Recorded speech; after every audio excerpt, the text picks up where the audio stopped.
কৃপান গীতাকে নাচানোর জন্য পরিচিত করে, কিন্তু গীতা কোনোভাবেই নাচতে চায় না। কৃপান তাকে বোঝানোর জন্য ড্রিঙ্ক এনে দেয়, তবে গীতা তা গ্রহণ করতে চায় না এবং কৃপানকে সরিয়ে দেয়। কৃপান রেগে গিয়ে গীতার মুখে ড্রিঙ্ক ঢেলে দেয়।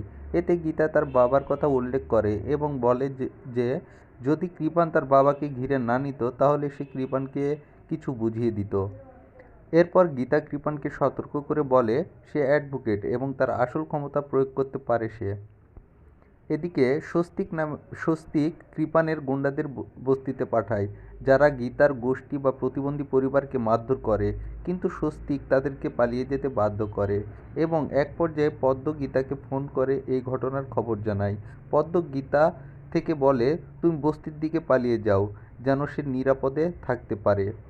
গীতা ক্রোধে কৃপানের হাত থেকে তার রিংটি কেড়ে নেয় এবং কৃপানের মুখে ছুঁড়ে মারে। তারপর সে কৃপানকে সতর্ক করে বলে সে গ্যাস লাইট জ্বালিয়ে দিবে, মানে সে ভয়াবহ কিছু ঘটনার হুমকি দেয়। কৃপান তখন বলার চেষ্টা করে তোর বাবা কিন্তু গান পয়েন্টে আছে, ইঙ্গিত করে যে গীতার বাবা বিপদে রয়েছে, কিন্তু গীতা জবাব দেয় আমার বাবার কিছুই হয়নি এবং পরে দ্রুত বস্তির দিকে চলে যায়।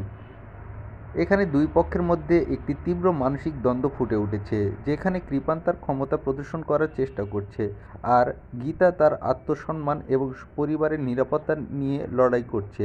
গীতার বাবা সম্পর্কে উল্লেখিত গান পয়েন্টের ইঙ্গিতটি হয়তো গীতার বাবার কিছু বিশেষ অবস্থান, যা তার বিপদের প্রতি আক্ষেপের প্রতীক, কিন্তু গীতা দৃঢ়তার সঙ্গে তার বাবার নিরাপত্তা নিয়ে আত্মবিশ্বাসী। এই অংশটি কৃপান এবং গীতার মধ্যে সম্পর্কের জটিলতা এবং উত্থানশীল সংঘর্ষের চিত্র প্রদর্শন করে, যেখানে গীতা তার নিজের সীমানা এবং পরিবারের জন্য লড়াই করেছে।